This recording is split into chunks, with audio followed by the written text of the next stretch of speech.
जब हम परमेश्वर के बारे में सोचते हैं तो अक्सर हमारे मन में उनकी पवित्रता, न्याय या उनकी सर्वशक्तिमान होने जैसी बड़ी बड़ी बातें आती हैं। लेकिन बाइबल एक ऐसे गुण पर बार बार जोर देती है जो इन सब से कहीं ज्यादा हमारे दिल को छूता है, और वो है परमेश्वर की करुणा।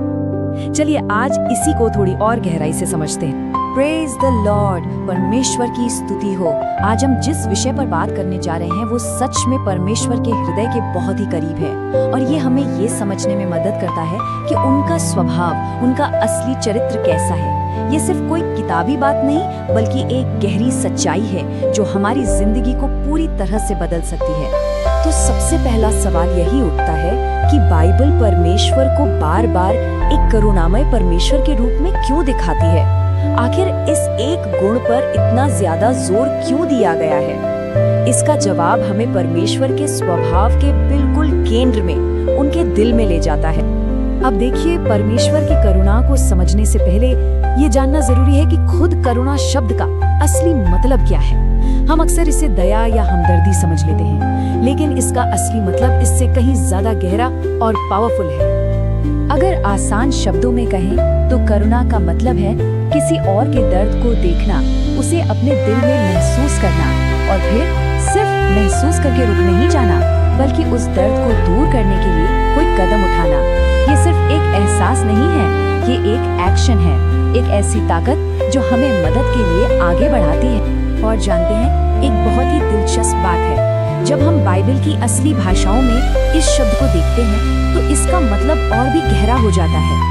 जैसे इब्रानी में एक शब्द है रहाम, जो एक माँ के गर्भ से जुड़ा है। सोचिए, एक माँ का अपने बच्चे के लिए जो गहरा कोमल प्यार होता है, वैसा प्यार। एक और शब्द है हिस्सेब, जिसका मतलब है एक वफादार, कभी न टूटने वाली दया।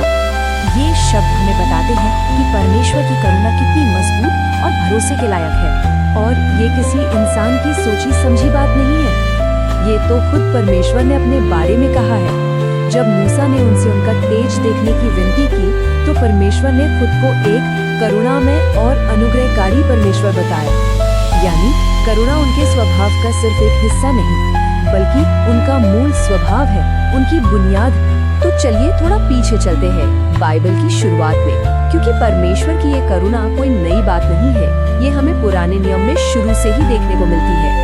याद कीजिए, जब आदम और हव्वा ने पाप किया, परमेश्वर चाहते तो उन्हें उसी वक्त सजा दे सकते थे, है ना? लेकिन उन्होंने क्या किया?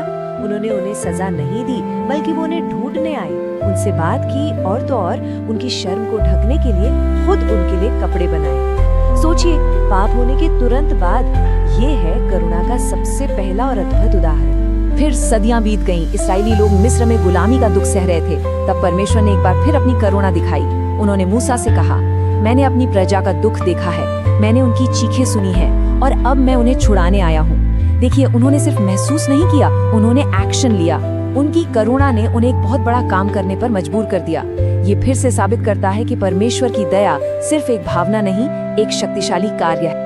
अब पुराने नियम से आगे बढ़कर जब हम नए नियम में आते हैं तो परमेश्वर की करुणा अपने सबसे ऊंचे, सबसे शानदार रूप में हमारे सामने आती है, और वो रूप है यीशु मसीह का जीवन। यीशु का जीवन तो जैसे करुणा का एक जीता जागता उदाहरण था। उन्होंने बीमारों को ठीक किया, उन कोढ़ियों को हाथ लगाया जिन्हें समाज छूने से भी डरता था, और वो उन लोगों के साथ बैठकर खाना खाते थे जिनसे कोई बात तक नहीं करना चाहता था। उनका हर काम, हर कदम ये बताता था कि परमेश्वर उन लोगों की फिक्र करते हैं जिन्हें दुनिया ने छोड़ दिया है। लेकिन करुणा का सबसे बड़ा, सबसे ऊंचा प्रमाण हमें क्रूस पर मिलता है।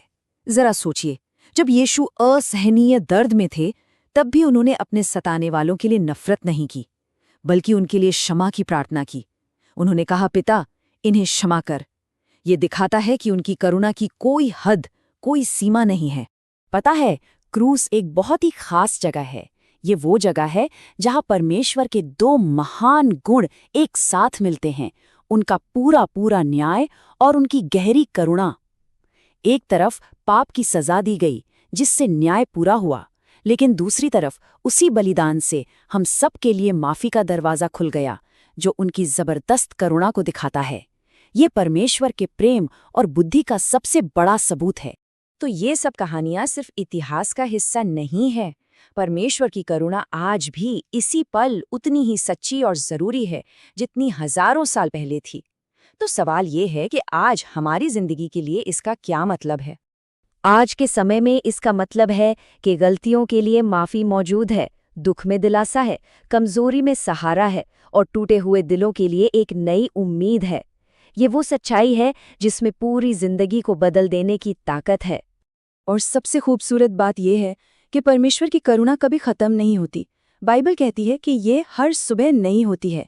इसका मतलब है कि हर दिन एक नई शुरुआत करने का मौका है, ये जानते हुए कि परमेश्वर की दया और करुणा हमेशा हमारे लिए मौजूद हैं। तो परमेश्वर की करुणा सिर्फ एक सिद्धांत नहीं, बल्कि एक खुला निमंत्रण है, क्षमा को, आशा को और एक नई शुरुआत को अपनाने का। यही बाइबल का सबसे खूबसूरत संदेश है, जो हर दिन हम सब के लिए मौजूद है। अगली बार और एक नई टॉपिक के साथ फिर मिलेंगे।